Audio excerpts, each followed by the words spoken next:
अगर किसी का हस्बैंड नार्सिसिस्ट है, वो कैसे बंदी पता मतलब कैसे फिगर आउट कर सकती है? बड़े मजे की मैं बताऊंगा, anything that will answer everything. Lack of empathy. पहले एम्पैथी भी बताओ जिनको नहीं। अपने आप को किसी के शूज में रख के उसकी फीलिंग को फील कर सके। आपको अपने हिसाब से चलाने की एक अर्ज होती है कि बस जैसे मैं कह रहा हूँ कह रही हूँ, कंट्रोल की अर्ज होती है। जब आपको कोई लव बॉम्ब कर रहा हो ना, तो वो भी एक रेड फ्लैग ही कंसीडर। किसी का फादर है या मदर है, वो कैसे बच्चे के साथ नार्सिसिस्टिक अब्यूज कर सकते हैं? Not letting your child grow. वो एक तो होता ना कि चलो बच्चे को एक्सपीरियंस करने दो। No, you want your kids around you. ये तो हमारे सारे पाकिस्तानी पेरेंट्स का है। आपने अपनी शादी चलानी है, आपके बच्चे इन्वॉल्व हैं, आपके पास और कोई जगह नहीं है जाने की, उस केसेस में बेचारी जो खवातीन है वो क्या करें? Set your boundaries. आपकी एक पर्सनालिटी डेवलप हो गई हुई है कि आपसे कुछ मांगा जाए, बिकॉज आपकी वो ट्रेनिंग हुई हुई है इस तरह से कि आपने देना ही है। Like you can not say no.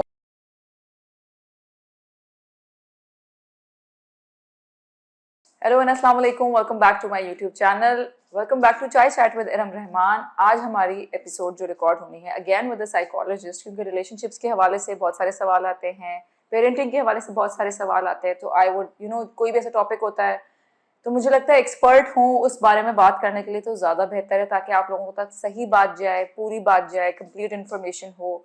So let's get started. लेकिन उससे पहले अगर आप लोगों ने चैनल सब्सक्राइब नहीं किया तो कर दे, वीडियो पसंद आए तो लाइक करिएगा, कमेंट्स में बताइएगा अगर आपका कोई सवाल हो, वीडियो के हवाले से बताइएगा आपको वीडियो कैसी लगी, कोई सजेशन देना चाहें इंप्रूवमेंट के लिए वो भी आप लोग कर सकते हैं, कोई सवाल पूछना चाहें हमारे आज के गेस्ट से तो वो भी कर सकते हैं। सो अस्सलाम वालेकुम, thank you for being here. Thank you for having me. ये हमजा नदीम हैं जो कि साइकोलॉजिस्ट हैं, और आज हम बात करने लगे हैं नार्सिज्म पे। लेकिन ये इतना कॉमन टर्म है, इतना आराम से यूज होता है कि लोगों ने इसको इस तरह कर दिया है कि जैसे कि अभी हम ये बात कर रहे थे कि वो नार्सिसिस्ट है, वो वेरी क्विक टू लेबल, जैसे मेंटल हेल्थ या वो बज वर्ड एक बन चुका है। तो उसके हवाले से we will try to dig into this topic, we will try to understand it completely. हमने एक और एपिसोड की थी अलीजे वाली, जैसे आपकी मर्जी। हमजा ने वो ड्रामा नहीं देखा हुआ, मैंने देखा हुआ है। वो भी डिस्कस कर रहे थे कि उस ड्रामे में हमने like I done another episode, वो भी हम लिंक कर देंगे अगर आप लोग देखना चाहें। उसमें नार्सिसिस्टिक अब्यूज बताया गया है कि कैसे it destroys your self esteem, आपकी पर्सनालिटी कैसे खराब होती है, आपको पता ही नहीं चलता।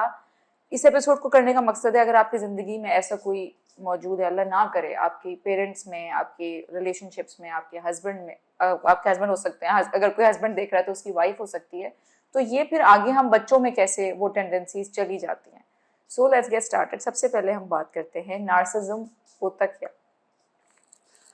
इससे पहले नार्सिज्म के अगर ऊपर हम आए, नार्सिसिस्ट जो टर्म है वो अगर पता हो तो वो एक ग्रीक टर्म है, जो कि एक ग्रीक बंदा था एंड ही लव्ड हिमसेल्फ।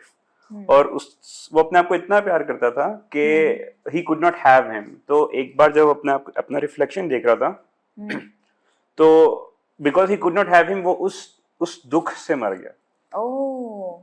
तो वहां से ये टर्म कॉइन हुई नार्सिसिज्म। मतलब you are so obsessed with yourself. Exactly. अपने आप को इतना एंटाइटल कर देना, इतना सेल्फ ऑब्सेस्ड हो जाना और सुपीरियर समझ लेना अपने आप को। मैं तो बहुत पता नहीं क्या चीज हूँ। एग्जैक्टली, मैं पता नहीं क्या चीज हूँ। तो ये एक बेसिक कैरेक्टरिस्टिक्स हैं नार्सिसिस्ट पर्सनालिटी की। जैसे कि आपने डेफिनेटली बोला कि हम बहुत ही इजीली हमने ये टर्म्स लेबल कर दी हैं लोगों को। There is a proper diagnosis and prognosis of these disorders, जैसे नार्सिसिज्म हो गया, डिप्रेशन हो गया, बाइपोलर हो गया, कुछ भी हो गया। हाँ, हम कितना क्विकली और ये क्या बाइपोलर है, 1 मिनट में हंस रहा है, 1 मिनट में वो कर रहा है। सो ये क्योंकि इतना कॉमनली यूज हो रहा है, तो जो असली जो कहते हैं ना, जो प्रॉपर ओरिजिनल डायग्नोसिस है वो हमें पता नहीं होती है। हम ऐसे ही लोगों को बोलते रहते हैं। उसके लिए मतलब आप प्रॉपर साइकोलॉजिस्ट के पास जाएं।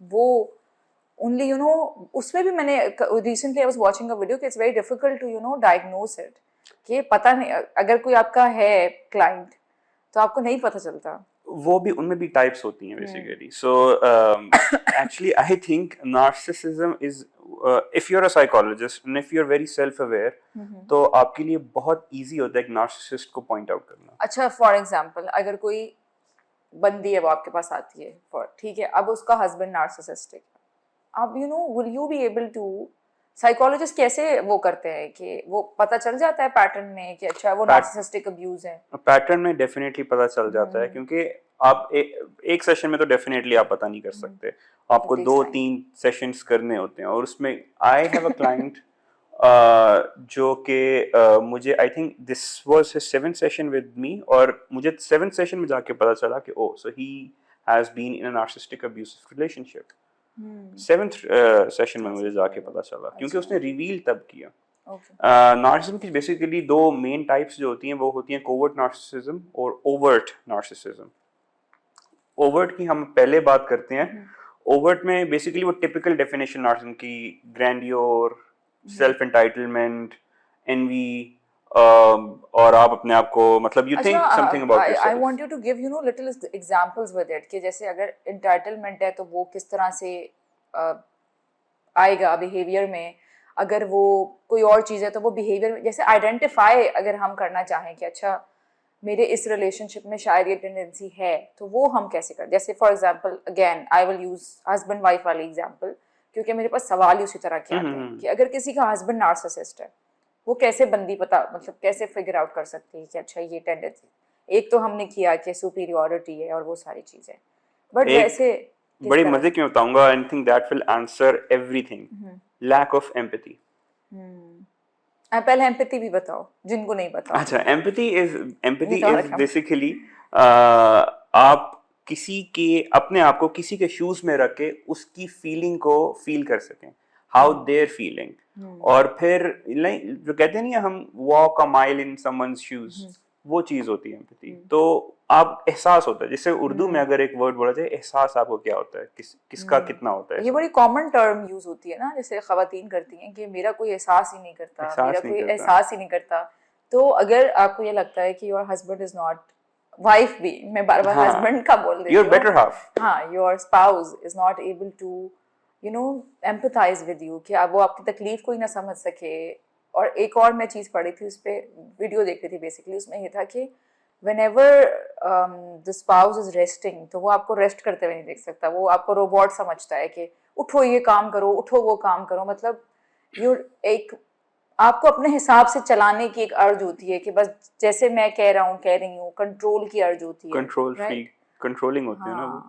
तो तुम जो टाइप बता रहे थे पहले वो बताओ क्या क्या होता है? हम ओवर्ट नार्सिसिज्म में जो कुछ हमने अभी डिस्कस किया, लैक ऑफ एम्पैथी होती है, ग्रैंडियोर होता है, like you think something of yourself, और फिर दूसरों को भी नीचे समझना, अपने आप को तो बड़ा समझना ही समझना, बट दूसरों को ये समझना कि ओ तुम्हें तो कुछ नहीं पता, तुम्हें तो कुछ नहीं आता, तुम तो बस ऐसे ही हो, you're standing on a pedestal और बाकी सब नीचे हैं। ये कोवर्ट नार्सिसिज्म टिपिकल, बहुत इजी होता है इनको आइडेंटिफाई करना, क्योंकि सबसे पहले तो ये कभी आपके पास थेरेपी में आते ही नहीं है, क्योंकि दे थिंक हमें तो सब कुछ पता है, मुझे सब कुछ पता है, so they think they are superior, वो अपने आप को ये समझते हैं। The other type is covert narcissism, which is जिसको closeted narcissist भी कहते हैं, क्योंकि वो they're very happy go, बहुत ही अच्छे दिखते हैं, बहुत easy going होते हैं, लेकिन actually they hold grudges। वो फिर टाइम आने पे आपको अटैक करते हैं। तो ये कोवर्ट नार्सिसिज्म होते हैं। और अभी अगर हम स्टेजेस की बात करें तो नार्सिसिस्ट की जो स्टेजेस होती हैं वो 5 स्टेजेस होती हैं। आइडियलाइजेशन, आपको बिल्कुल लव बॉम्बिंग करेंगे, आइडियलाइज कर देंगे आपको, और बिल्कुल मतलब जो कहते हैं ना चने की झाड़ पे बिफोर गेटिंग मैरिड वाली स्टेज, हाँ जी बिल्कुल बिल्कुल, the honeymoon phase. there is love bombing, आपको इतना वो करना कि you're like, oh I have found the best spouse in the world, वो वाली फीलिंग होगी। ये आइडियलाइजेशन होगी। उसके बाद होती है डीवैल्यूएशन, नीचे ले आना, ठीक है। थर्ड होती है रिपीटेशन, और ये रिपीट होती जाती है कि मतलब आपको डीवैल्यू करते हैं फिर आइडियलाइज करते हैं, डीवैल्यू आइडियलाइज, रिपीट होता जाता है पैटर्न। उसके बाद when they are done with you they just abandon you, they just discard you. उसके बाद मतलब जब उनको पता चल जाए कि मेरी जो ये सोर्स है, जो विक्टिम है, मतलब they are my source, supply, वो अगर मुझे नहीं मिल रही तो दे जस्ट डिस्कार्ड यू। अब डिफरेंस कोवर्ट और ओवर्ट नार्सिसिज्म में 5th स्टेज पे आता है, हूवरिंग। कुछ नार्सिसिस्ट जो होते हैं वो क्या करते हैं कि रिलेशनशिप खत्म भी हो गया ना, they still try to find something that could link them with their partner or with their ex partner, ताकि वो ना सप्लाई उनको वहां से कहीं ना कहीं से वो आती रहे। और ये हूवरिंग होती है। जो कोवर्ट नार्सिसिस्ट होते हैं वो नहीं करते हूवरिंग, वो नहीं करते because their ego is so big, they just कहेंगे बस खत्म करो, मैंने जाना मतलब ही इसमें भी आगे इतनी कॉम्प्लेक्सिटीज हैं कि डिफरेंट टाइप्स हैं, उसमें डिफरेंट कैरेक्टरिस्टिक्स हैं। तो बेसिकली जो सवाल ऑडियंस के दिल में भी, दिमाग में भी आ रहा होगा, मेरे भी आ रहा है, वो ये कि हमने जो अगेन रिगार्डिंग द ड्रामा जो हमने देखा था, उसमें दिखाया था कि एक जो लड़की है उसकी बड़ी हाई सेल्फ एस्टीम है, she is a public speaker, she is doing so much with her life, she is working, she is very confident, जो एक मतलब उसको she knows her self, she is very self aware, but वो उस abuse के चलते वो अपनी फैमिली, वो and she used to love her family, बड़ी क्लोज रिलेशनशिप मैंने होती है। सिर्फ एपिसोड 1 देखा हुआ है, बड़ी तो क्लोज रिलेशनशिप हाँ होती बहुत है क्लोज उसकी विद रिलेशनशिप हर होता है, पेरेंट्स, ये वो, तो वो सारा कुछ जो है ना आहिस्ता आहिस्ता आहिस्ता उसका डिटैच करके एंड में उसको आइसोलेट करके, and she start thinking about her self like मैं तो कुछ भी नहीं हूँ, मैं जो कुछ हूँ शेरी की वजह से हूँ, शेरी है तो मैं हूँ, शेरी नहीं है तो मैं नहीं हूँ, शेरी कहेगा तो मैं करूँगी, शेरी नहीं कहेगा तो मैं नहीं करूँगी। मतलब आप अपना ब्रेन इस्तेमाल करना बिल्कुल छोड़ दें और बिल्कुल किसी और पर डिपेंडेंट है, वो कहेगा तो मैं जाऊँगी, वो नहीं कहे, विच इज चलो मैं उसको नेगेटिव उसमें नहीं करी, अगर हेल्दी रिलेशनशिप है तो it's okay, you discuss things, वो सारी चीज़ें हों, बट जब ये इस तरह से बन जाए डिपेंडेंसी, एक टॉक्सिक डिपेंडेंसी आपकी बन जाए, और फिर अगला बंदा आपको अब्यूज़ कर रहा है उसके चलते कि नहीं तुम यहाँ भी नहीं जाओगी, तुम अपनी बहन की शादी में भी नहीं जाओगी, तो उसमें how do you deal with this? सबसे पहले तो how do you identify this? सबसे पहले तो ये पैटर्न आइडेंटिफाई करना है, ये बहुत ही बड़ी चीज़ है आइसोलेशन, क्योंकि नार्सिसिस्ट का सबसे पहला जो होता है अटैक, वो आपके फ्रेंड्स और फैमिली मेंबर्स होते हैं, जिनको जो चाहते हैं कि वो आप उनसे अलग हो जाएं, because I am here for you, तुम्हें उन सब की क्या जरूरत है, ये टिपिकल टर्म होती है। और आई थिंक ये डर भी होता होगा शायद कि वो शायद उसको एजुकेट कर दें या बता दें, या हाँ अब्यूज के बारे में अवेयरनेस ले आए, एग्जैक्टली कि मे बी आप तो इतने यू ब्लाइंडेड बाय लव कि आपको नजर नहीं आएगा, बट शायद आपकी फैमिली वो देख सके कि नहीं वो गलत कर रहा है, उसको ऐसा नहीं करना चाहिए, या दोस्तें पॉइंट आउट कर दें कि आप देखिए कितने रिलेशनशिप्स में होता है कि दोस्तों तो फौरन लोग वो करने लग जाते हैं, उस दोस्त से ना मिलो, उस दोस्त से ना मिलो। शादी के बाद तो बहुत से हस्बैंड्स हमने देखे हैं अपने यहाँ पे कि अच्छा दोस्तों से खत्म कर दो, शादी हो गई है, दोस्तों की क्या हाँ, जरूरत है, जस्ट मेरे साथ ही रहो और मेरे हाँ, साथ ही हर जगह जाओ, तो बट ये बहुत ही हमारी सोसाइटी में ये बहुत ही जो अनफेयर एक्सपीरियंस होता है, ये जो भी होता है। तो अगर आइसोलेशन है तो दैट्स अ रेड फ्लैग। ये सबसे बड़ा रेड फ्लैग है, ठीक है। और कभी सबसे बड़ा रेड फ्लैग ये भी है लव बॉम्बिंग। आपको एकदम से किसी से इतना ज्यादा प्यार कैसे ही हो जाता है, मुझे नहीं समझ आती। लाइक आई एम इतनी एज को तो पहुंच गए हैं कि नहीं पता लगता कि लव बॉम्बिंग इतनी ज्यादा, जब आपको कोई लव बॉम्ब कर रहा हो ना, तो वो भी एक रेड फ्लैग ही कंसीडर करें। तो वो लेकिन लड़कियां नहीं, अगेन मैं बार बार लड़कियां बोलती हूँ, but I am sure people are not able to identify it कि अच्छा ये तो लव बॉम्बिंग है, तो वो उनको तो यही लगेगा ना कि ओ मैं तो हूँ ही इतनी अच्छी कि इतनी लव बॉम्बिंग हो रही है, या I am worthy of all of this love. वो कैसे पता चलेगा कि ये लव बॉम्बिंग है और ये ऑनेस्ट नहीं है? यहाँ पे आ जाता है हमारे जो विक्टिम हैं उनका माइंडसेट भी आ जाता है कि आपकी either personality is a people pleasing, कि आपको कोई कर रहा है तो वैलिडेशन मिलती जा रही है तो हाँ अच्छी बात है, और वो वैलिडेशन एकदम से जब मिलनी बंद होती है तो you chase that validation, you run after that. या तो ये एक चीज होती है जो आपको खुद, अगर self awareness is I think the biggest thing when it comes to mental health, that's the first stage. आपको सेल्फ अवेयर होना चाहिए ताकि आपको पता हो कि आपका क्या पैटर्न है, आप क्यों ऐसे लोगों की तरफ भाग रहे हैं। जो मैंने हमेशा मैं बात करती हूँ कि आपको अब्यूजर्स मिल रहे हैं या आप लोग अब्यूजर्स ढूंढ रहे हैं। exactly. अगर आप एक अब्यूजिव रिलेशनशिप से दूसरे से तीसरे में, हम देखते हैं ना जिनकी डिवोर्स हुई हुई होती है उनकी 2-3 बार भी डिवोर्स हुई हुई होती है, क्योंकि बार बार यही होता है कि वो डोमेस्टिक वायलेंस। तो आपको मतलब it's not your fault, again we are not victim blaming, but हमारे पैटर्न्स में कहीं कुछ होता है, हमारा अटैचमेंट स्टाइल्स में कहीं कुछ होता है, या हमारी वो नीड होती है वैलिडेशन की, क्योंकि शायद जितना ज्यादा मुझे लगता है कोई आपको ऊपर बिठाता है ना, उतनी ऊपर से फिर आपको नीचे वो फेंक सकता है इंसान। यहाँ पे मैं एक और चीज लेकर आना चाहूंगा। एक हमारी साइकोलॉजी में एक टर्म है जो कि है ऑब्जेक्ट रिलेशंस। ये एक थ्योरी है। Basically what you do is, आप फॉर एग्जांपल सिंपली सेइंग, आपने बचपन में जो कुछ भी देखा आपने वो सीखा हुआ है, ठीक है, तो आप उसी के साथ अटैचमेंट रखते हैं, वो एक फेमिलियरिटी है। अगर कुछ डिफरेंट आपकी लाइफ में आएगा तो वो आपको थ्रेटनिंग ही लगेगा। मतलब वो आपके लिए नॉर्मल नहीं है, वो इट्स नॉट नॉर्मल योर नहीं है, नॉर्मल, या may be that is normal, but वो आपके लिए आपका नॉर्मल नहीं आपका है, नॉर्मल नहीं है, आपका नॉर्मल नहीं, आपके लिए अनफेमिलियर है, अनकंफर्टेबल है, आपके लिए मुश्किल है। So if you've seen narcissistic abuse in your हाँ, childhood, तो there that's is, your normal. yeah, that's your normal। और probably अगर आप कहेंगे भी ना कि नहीं मैं ऐसा नहीं बनना चाहता या मैं ऐसा नहीं बनना चाहती या मैंने ऐसा नहीं करना, अनकॉन्शियसली आप उसी चीज के पीछे भागेंगे। जैसे हम पेरेंटिंग में भी डिस्कस करते हैं हमेशा कि मैं नहीं, ये बहुत कॉमन सवाल आता है, मैं नहीं चाहती बच्चों पे गुस्सा करना, मैं नहीं चाहती मैं आवाज़ ऊंची करूं, मैं नहीं चाहती मैं हाथ उठाऊं, लेकिन मुझे पता ही नहीं चलता कि मेरी कब आवाज़ ऊंची हो जाती है, कब मैं बच्चों को थप्पड़ मार देती हूँ, या उसके बाद मुझे बहुत गिल्ट और रिग्रेट होता है कि मैं ये क्या कर रही हूँ, जो मेरे साथ हुआ मैं वही कर रही हूँ, मेरी पर्सनैलिटी भी ख़राब हो गई, मेरे अंदर ये डर है, या मैं इस तरह से हूँ, या मैं कॉन्फिडेंट नहीं हूँ, और मेरे बच्चे भी फिर आगे से इसी तरह होंगे। तो मैं हमेशा सेल्फ अवेयरनेस की हम बात कर रहे थे कि सेल्फ अवेयरनेस एक चीज़ है, बट अपने पैटर्न्स को तोड़ना, अपनी साइकिल को तोड़ना, उस चीज़ से निकलना जो आपके लिए नॉर्मल थी, जो आपके लिए पैनिक में जाके, स्ट्रेस में जाके आपका वो ऑटो पे चला जाता है ना, एग्जैक्टली। स्पेशली जब आप पैनिक में, स्ट्रेसफुल सिचुएशन है, बच्चे लड़ रहे हैं, आप ऑटो पे चले जाते हैं, जो घर में होता था वही देखा हुआ पैटर्न आप रिपीट कर। So it requires a lot of work, ये इतना आसान काम नहीं होता, बहुत मेहनत करनी पड़ती है, बहुत पापड़ बेलने पड़ते हैं एक अच्छा पेरेंट बनने के लिए। सो ये वाला जो हम अभी नार्सिसिस्टिक अब्यूज़ की बात करें, ये जैसे फॉर एग्जांपल अगर किसी के, हमने बात किया कि पेरेंटल फिगर या अथॉरिटी फिगर में ये वाली टेंडेंसीज हैं, तो वो मुझे उसमें बताया थोड़ा सा। अभी हमने हस्बैंड वाइफ वाला तो रिलेशनशिप डिस्कस किया जो स्पाउस वाला होता है, अब ज़रा ये पेरेंट्स वाला करते हैं कि अगर एक बच्चा है उसने अपने घर में ये विटनेस किया है, तो ये अगर किसी का फादर है या मदर है, वो कैसे बच्चे के साथ नार्सिसिस्टिक अब्यूज़ कर सकते हैं? No space, not letting your child grow.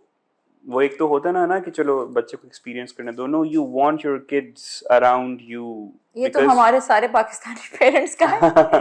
तो उसमें से कैसे आइडेंटिफाई करें? सो ये तो आई मीन पहले, सबसे पहले तो ये देखें कि आपके दो पेरेंट्स हैं, ठीक है, एक नार्सिसिस्ट है और एक विक्टिम है, या एक पीपल प्लीजर है, या विक्टिम, जो भी कह दें, हम उसको विक्टिम कहते हैं।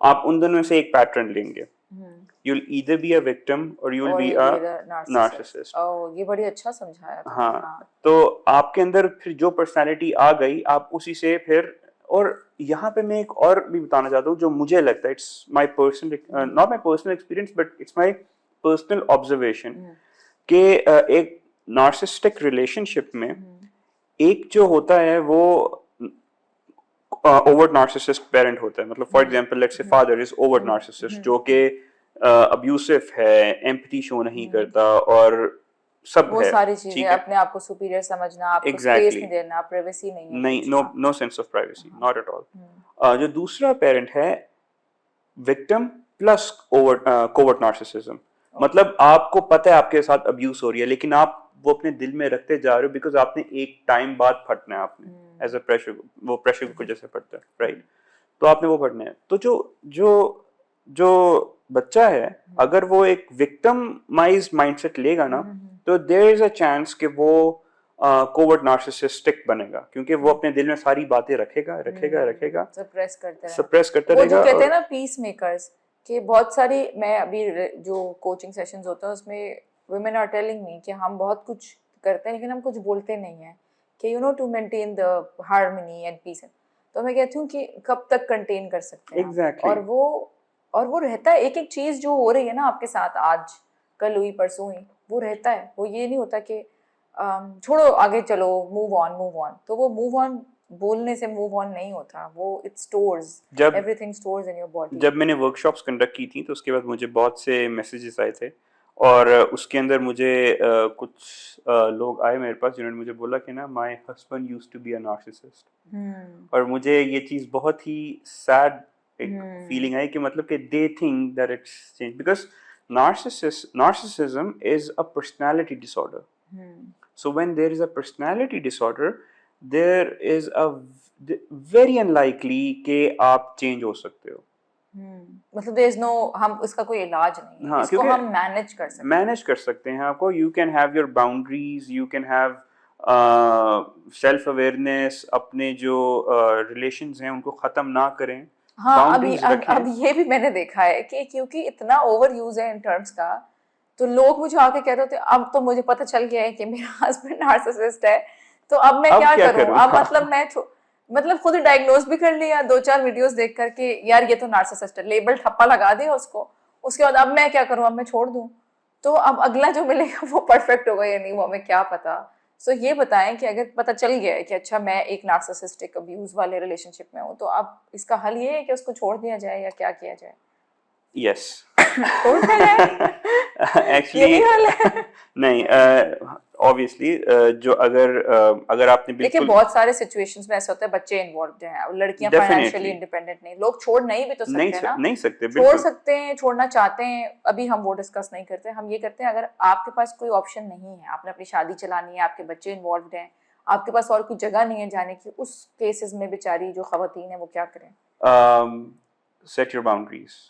उसका मतलब क्या होता है? ये भी मुझे लोग बोलते हैं, क्या मतलब है सेट योर मतलब बाउंड्रीज, आप कि बताएं। आपकी एक पर्सनालिटी डेवलप हो गई हुई है कि आपसे कुछ मांगा जाए, पेन है, हाँ जी है, ये ले लो, हालांकि आपके पास you don't have 2 pens, extra pen आपके पास नहीं है, आपने पेन बिकॉज आपकी वो ट्रेनिंग हुई हुई है इस तरह से कि आपने देना ही है, like you can not say no. No, and you don't realize it. आप एग्जैक्टली इतने ओवर द इयर्स ये बन जाता है कि यू डोंट रियलाइज इट कि मैं ना भी तो बोल सकती हूँ, या मैं मना भी तो कर सकती हूँ कि यार अभी मैं नहीं कर सकती, थोड़ी देर बात कर दूंगी, या अभी मैं ये काम कर रही हूँ।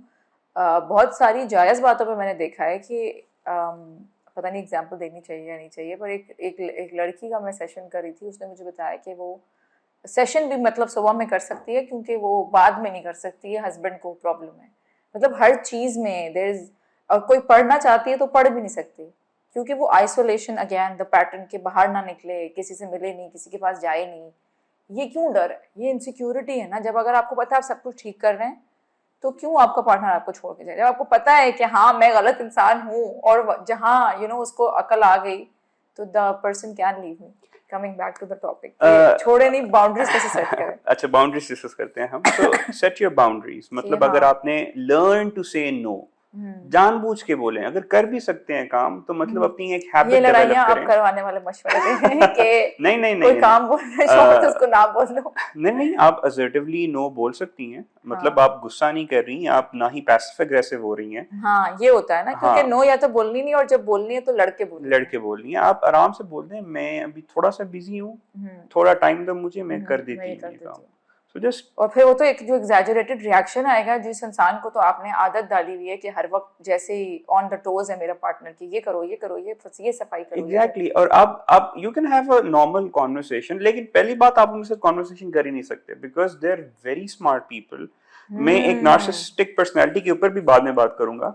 सो ये इतने स्मार्ट होते हैं कि they actually know how to manipulate you. Manipulation is the tactic. हाँ, वो आपको मैनिपुलेट करना जानते हैं बिकॉज ओवर द इयर्स उन्होंने आपकी लर्न पर्सनैलिटी किया होता इतनी है। पढ़ ली है कि they know your pin points, कि आप कहाँ पे ट्रिगर हो जाएंगे, गैसलाइटिंग कहाँ पे होती है, हाँ। गैस लाइटिंग वो इजीली कर सकते हैं। हाँ, कि ये अच्छा, अब हर कोई चीज फेल हो गई है तो अब गैसलाइट करो कि वो रिएक्शन दे।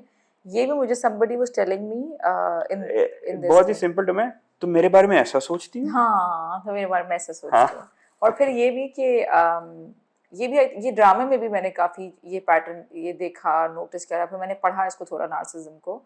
तो उसमें यही था कि अभी जो हम बात कर रहे थे कि सामने वाले को आपने इस तरह से मैनिपुलेट करना है कि आप विक्टिम बन जाते हैं और वो बन जाता है कि उसका रिएक्शन इतना लाउड है, या उसने ऊंचा चीखा या बदतमीजी की या जो भी किया, उसके बाद यू लाइक कि ऐसे मुझसे बात की, ये किया वो किया, तो वो again the person feels guilty कि मैंने कुछ गलत कर दिया या मैंने कुछ वो कर दिया, जबकि इट्स द ऑपोजिट, अब्यूज तो आप हो रहे हैं, बट आपका सिर्फ वो रिएक्शन है इन दैट मोमेंट। सो काफी मुश्किल बातें हैं समझने वाली। हाँ जी, नहीं एक्चुअली ये बातें बहुत मुश्किल है समझने वाली, लेकिन अगर कोई इनको समझना चाहे, और those people who are in this kind of relationship, I'm pretty sure they're able to relate to it.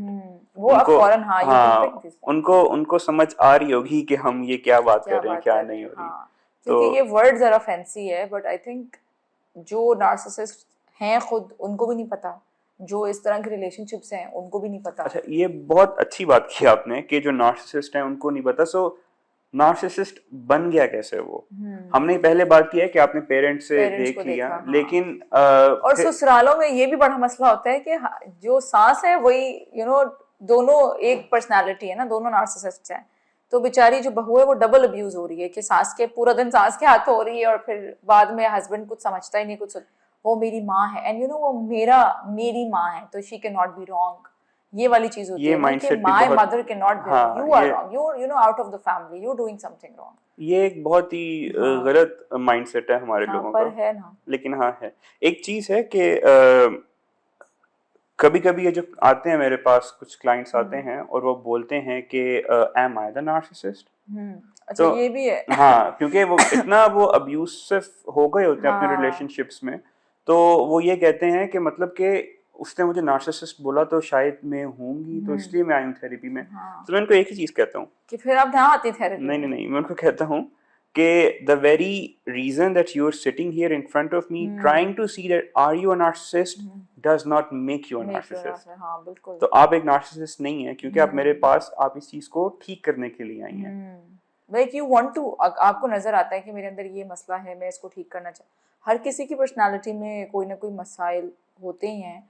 अच्छा, मैं कह रही थी कि हम अटैचमेंट स्टाइल्स भी थोड़ा सा डिस्कस कर लेते हैं कि what are the I think you have है ना, कर लेते हैं कर ना। लेते हैं, हाँ, वैसे कर हाँ, तो सकते हम हैं। अटैचमेंट स्टाइल्स पे बात कर लेते हैं, उससे ये होगा कि like you will be able to find out your वो कि अच्छा मेरा क्या अटैचमेंट स्टाइल है। तो तीन जो हमारे तीन होते हैं ना। एक तो सिक्योर अटैचमेंट स्टाइल था। अच्छा, अटैचमेंट स्टाइल्स ये होते हैं, पहले तो ये बताओ अटैचमेंट स्टाइल्स होते क्या हैं। अटैचमेंट स्टाइल्स ये होते हैं कि how do you interact with others, जैसे कि आपके रिलेशनशिप्स में आपके अटैचमेंट रिलेशंस हैं with your spouses, with your partners, with your parents, with your childrens. आपका अटैचमेंट स्टाइल कैसा है? Are you giving them unconditional regard, empathy, दिल खोल के प्यार कर रहे हैं और वहां से भी आपको मिल रहा है, तो that is a secure attachment style, because कुछ दिल में कुछ मवाद नहीं है आपके। ये हम पेरेंटिंग के हवाले से मैं डिस्कस करना चाह रही थी कि जिस तरह बच्चों में लोग कहते हैं ना बहुत क्लिंगी है, हर वक्त साथ रहना चाहता है, सेपरेशन एंजाइटी है, ये है वो है, तो you will be able to understand कि ये क्या रीजंस होती है। एक ये जिस तरह अभी हमजा ने बताया कि सिक्योर अटैचमेंट में ये होता है कि बच्चा फील सिक्योर, बच्चे को वो स्पेस मिली होती है बचपन से अपने घर में। और ये हमारे अटैचमेंट स्टाइल्स भी यही होते हैं कि जैसे एक एंग्शियस अटैचमेंट स्टाइल में होता है कि यू आर ऑलवेज वरीड, ये मेरा अटैचमेंट स्टाइल था, पता नहीं शायद अभी भी I am working on it. Anxious में होता है कि you are constantly living in this fear कि fear of abandonment, everybody is going to leave me. और ये इस वजह से होता है कि जब लव और केयर आपके पेरेंट्स की तरफ से कभी है कभी नहीं है, इनकंसिस्टेंट लव एंड केयर है, कभी देर अवेलेबल, कभी देर नॉट, कभी मैं प्रॉब्लम लेकर गई हूँ वो केटर कर रहे हैं, कभी नहीं कर रहे हैं। तो उससे ये होता है कि आपको बस यू आर नॉट श्योर कि अच्छा अब कल अगर मेरा कोई मसला होगा तो वो हल करेंगे या नहीं करेंगे। सो उसमें you start living in this anxiety के, और फिर you need like too much of attention from your partner. जो मेरा मसला था कि do you love me, do you miss me, do you love me, do you miss me, बार बार जो आप वो पूछते हैं वो करते हैं। सो ये मैंने रियलाइज़ किया थेरेपी में आने के बाद। अब तुम बताओ, मैंने बताया एंग्शियस, तुम बताओ अवॉइडेंट। ये एंग्शियस अटैचमेंट स्टाइल है जो मैंने बताया था तुमने। हाँ, इनसिक्योर, सिक्योर, एंग्शियस, हाँ, और सिक्योर, तुमने एंग्शियस, सिक्योर और बताया। सिक्योर में सब कुछ ठीक होता है, हाँ, कि इट्स अ आपको वेरी भी लव हैप्पी और गो, केयर मिली है, हाँ, और आप आपने भी दे रहे लव हैं। एंड केयर दी है, आपके बच्चे भी आगे से सिक्योर्ड हैं कि हाँ मेरा पार्टनर अगर अभी गया हुआ है किसी काम से तो थोड़ी देर बाद आ जाएगा, 50 फोन नहीं करेगा, वो तंग नहीं करेगा, शक नहीं करेगा। your child will feel secure, you will feel secure. You preach what you've learned. We've done secure, we have done insecure, अब हम करते हैं avoidant. Secure, anxious और avoidant personality। anxious और insecure एक ही है।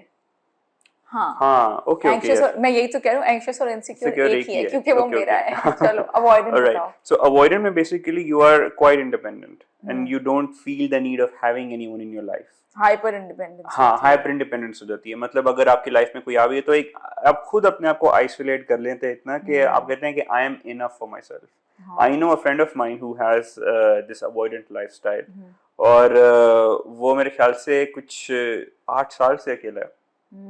और क्योंकि आपने अपने आप को एक हैबिचुअल बन गई है ना ये चीज, तो अब जब तक यू डोंट रियलाइज योरसेल्फ कि ये मेरा पैटर्न है, ये मेरा अटैचमेंट स्टाइल है, तो आप इस चीज को तब तक ठीक नहीं कर सकते।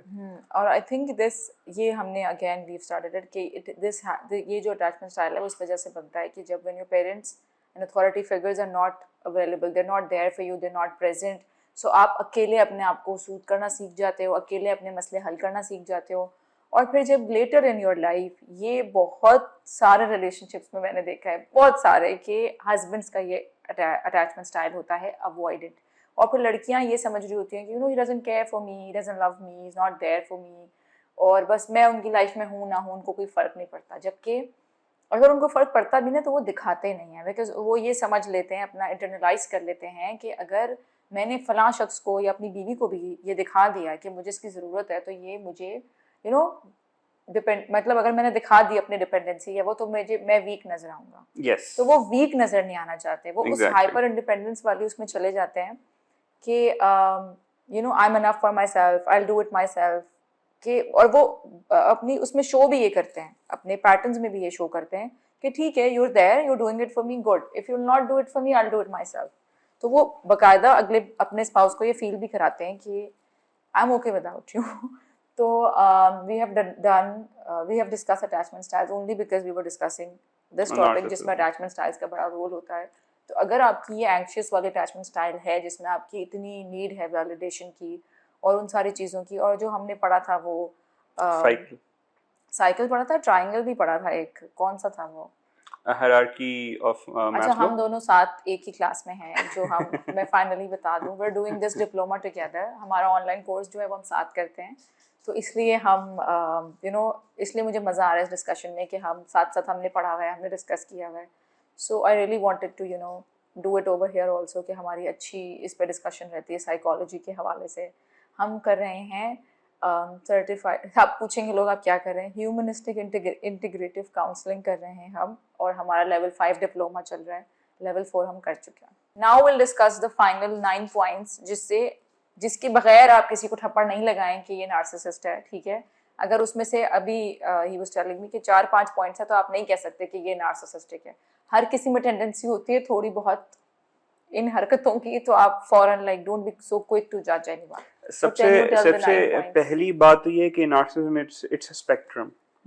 इसको हम ये ऐसे कर लेते हैं कि there can be a healthy narcissism, there can be, and there is a sense of narcissism in everybody for to some extent, और वो होनी भी चाहिए, बिकॉज आप एकदम से ही किसी के आगे बिछ नहीं सकते, राइट। सो जो 9 पॉइंट्स हैं ये हमारे DSM-5 मैनुअल है, APA अमेरिकन साइकोलॉजिकल एसोसिएशन की तरफ से। अच्छी बात है, रेफरेंस भी बताओ। हाँ जी। तो वहाँ पे उन्होंने 9 सेलिंग फीचर्स लिखे हैं इस पर्सनैलिटी के, और अगर उस 9 में से अगर 5 या 5 किसी के अंदर हैं, तो इसका मतलब आप वो नार्सिसिस्टिक है। ठीक है, मैंने तो अभी बोला 4-5 है तो नहीं है, 4-5 है तो है, 4 नहीं 5, 4 हाँ हो सकते हैं, बट 5 तो वो पक्का बंदा नार्सिसिस्ट है। अब जल्दी से बताओ क्या। नंबर 1 ग्रैंडियोर, मतलब आप अपने आप को एक सुपीरियर समझते हैं, सबसे ज्यादा सुपीरियर समझते हैं। नंबर 2 आपके अंदर एनवी होती है कि आप एनवियस होते हैं, आपको जो सामने वाले के पास है आपको वो चाहिए। सेल्फ एंटाइटलमेंट, आप अपने आप को सेल्फ एंटाइटल्ड समझते हैं। I can do whatever I want. हाँ, I can do whatever. You have that. आप कहते हैं कि I am special, and I can be understood only by those people who are special or who are very जो बहुत ही कोई high standards के होते हैं। ये 4 हो गई है। आपको excessive admiration चाहिए, मतलब आप चाहते हैं कि लोग आपकी तारीफ करें, आपको वो क्या कहते हैं, आपकी नीड है, आपको आदत है कि बस मैं जहाँ जाऊँ मेरी तारीफ हो। सेंटर ऑफ अटेंशन बनना होता है, सेंटर ऑफ अटेंशन बनना होता है। 5th पॉइंट इज हमने ग्रैंडियोस ऑफ सेल्फ इम्पोर्टेंस किया, हमने डिस्कस कर लिया कि आप स्पेशल होते हैं, हमने किया कि आप सेल्फ एंटाइटल्ड होते हैं, हमने किया कि आप में दैट यू फैंटेसाइज पावर, ये 4th है, यू फैंटेसाइज पावर, आपको पावर चाहिए होती है। आप इसलिए कुछ कहते हैं कि जो मोस्ट ऑफ द लीडर्स या जो पॉलिटिशियंस होते हैं दे आर नार्सिसिस्ट। ये भी एक बहुत ही में पावर हंग्री, हाँ पावर हंग्री होते हैं वो।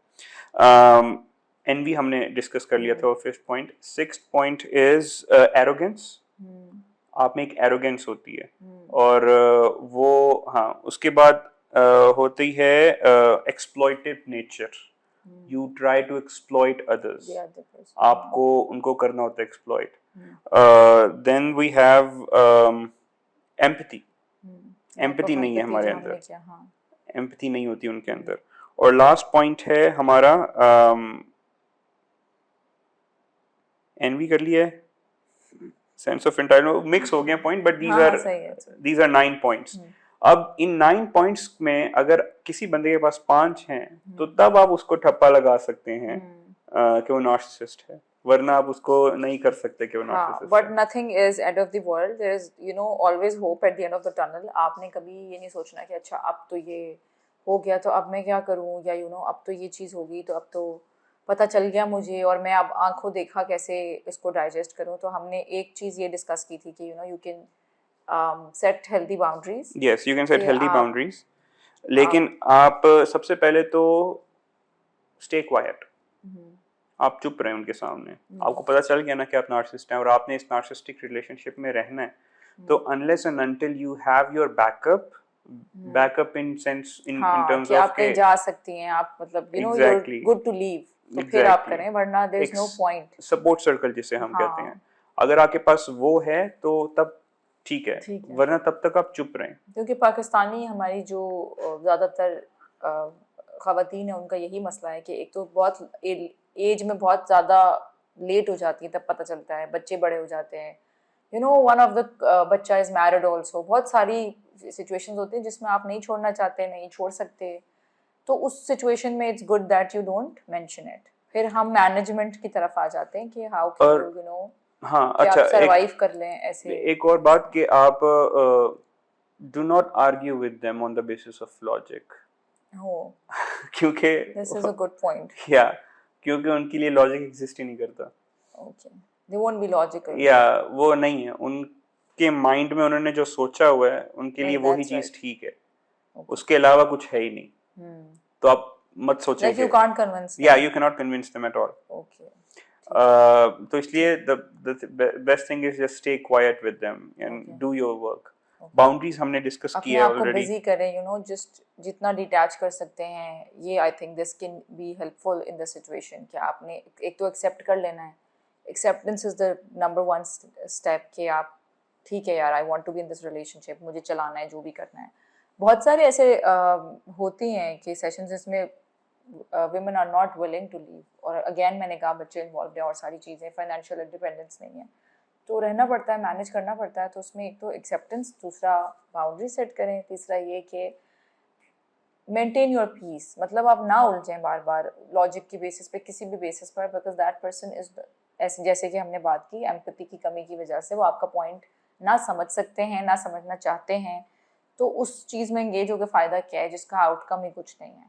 And maintaining a daily journal can be a good idea, where you can write down about your feelings, your emotions, your experiences, and what helped you feel better. अपना support circle strong करें. और जैसा कि somebody एक relationship के लिए हमारे पास एक guest थी, कपल्स काउंसलर है, और उन्होंने ये बात बताई थी कि शादी, और ये हमने डेयर जिंदगी जो मूवी है उसमें भी यही था कि एक रिलेशनशिप होता है आपका शादी, उसके अलावा आप एक पूरा इंसान है और आपकी और 10 चीज़ें हैं. So don't make it your जिंदगी का मकसद और मरकज़. ठीक है, बहुत इंपॉर्टेंट रिलेशनशिप होता है हमारे साउथ एशियन कल्चर में, लड़कियों को शुरू से ये सिखाया जाता है, लड़कों को भी सिखाया जाता है, तो हम इसको बहुत प्रायोरिटाइज़ करते हैं, बहुत अहमियत देते हैं, अच्छी बात है. लेकिन अगैन ज़िंदगी का मकसद और मरकज़ ना बनाए कि कल को ये रिलेशनशिप ना हो तो आप बिल्कुल लॉस्ट हो कि अब मैं क्या करूं. ठीक है, तो बस invest in your friendships, invest in your other things, पढ़ें, सीखें, नई चीज़ें करें, do what makes you happy. एक और पॉइंट मैं डिस्कस करना चाहूँगा कि not be afraid of narcissists, because even though they want to win in every situation and they want to be make it about themselves. Yeah, make it about themselves, but deep down even they know that they are insecure. उनकी भी insecurities होती हैं जिनको वो hide कर रहे होते हैं behind that facade. कि वो I'm perfect and they're actually trying to hide वो something, उसको वो कर रहे तो होते हैं, वो उस चीज को उन्होंने बचाना होता है, तो जिसकी वजह से उन्होंने पूरा क्रिएट एक किया हुआ होता है I'm this, अपनी I'm that वाली पर्सनालिटी। पर्सनालिटी हाँ की होती है। हाँ, और पता है तो ये बहुत अनोइंग होती है वैसे honestly, when you if you like, अगर आपको कभी लाइफ में कोई ऐसे लोग मिल गए तो this is very annoying. When मुझे तो ये वैसे भी बहुत अनोइंग लगता है जैसे लोग अपने बारे में ना बढ़ा चढ़ा के बात करते हैं कि मैं ये और मैं वो।